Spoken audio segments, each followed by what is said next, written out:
I've tried countless times to be a disciplined and committed person in my life, but I just couldn't. I never managed to stick to a healthy routine for more than 2 weeks. When I decided to quit smoking in college, the longest I lasted was about 3 months.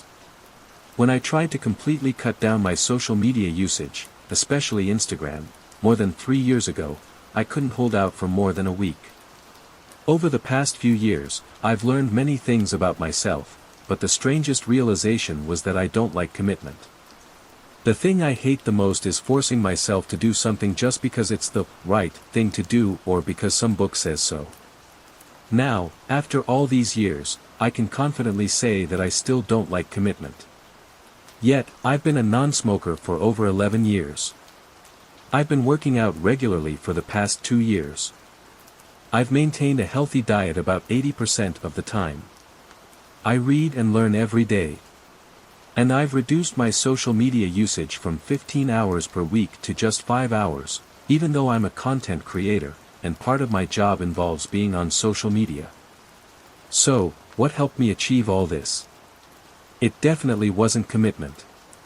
It was the fact that, after countless failed attempts, I won't pretend I got it right the first time, those failures strengthened my desire for the things I do now. I also designed a system that added a sense of enjoyment and instant reward to encourage me to keep doing these things over and over again.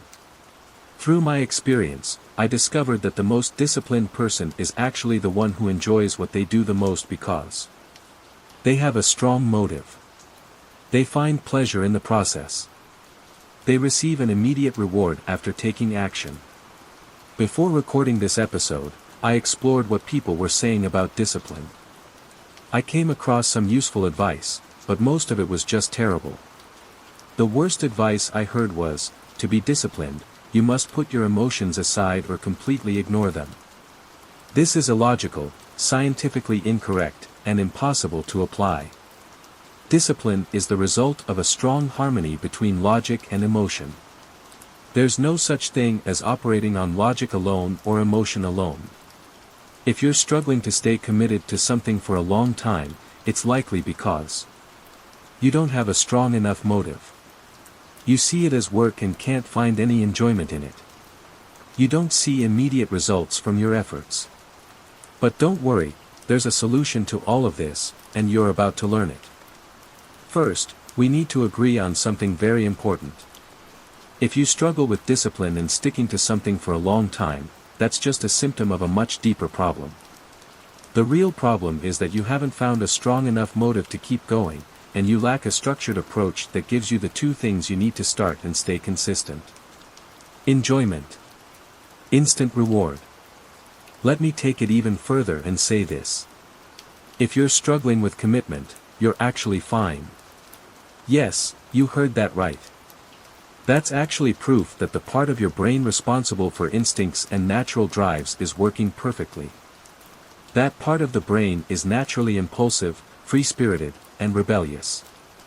And studies show that it's much faster and stronger than the logical part of the brain, which requires time to analyze, process, and make decisions. This instinctive part of the brain is the same part responsible for survival.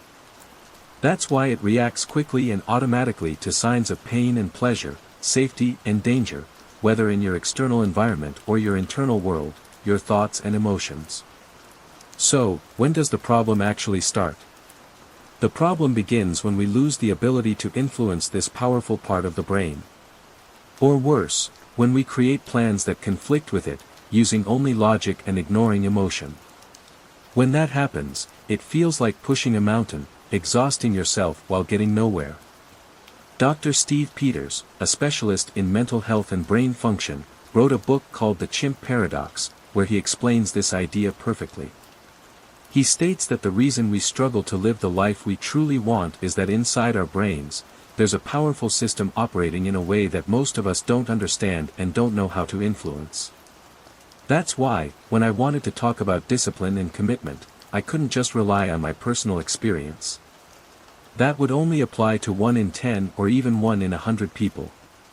Instead, I had to study and research the nature of the brain, especially the part responsible for instincts, drives, and emotions.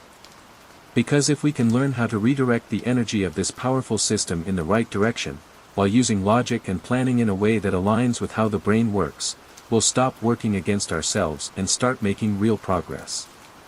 But before we dive into the details, I want to ask you for one thing. For the first time, I want you to keep this information to yourself and apply it as soon as possible. Why? Because when we learn something new and immediately start giving advice without deeply applying it to our lives, we create a false sense of achievement. This illusion of progress reduces our actual desire to take real action, the kind of action that comes from applying, testing, and refining until we find the perfect system that works for our unique personality and mindset. The Prophet Muhammad, peace be upon him, said, "Seek help in fulfilling your goals by keeping them private." So, if you truly need discipline and commitment in your life, apply what you learn today before talking about it. And once you achieve what you want, then you can help others as much as you like.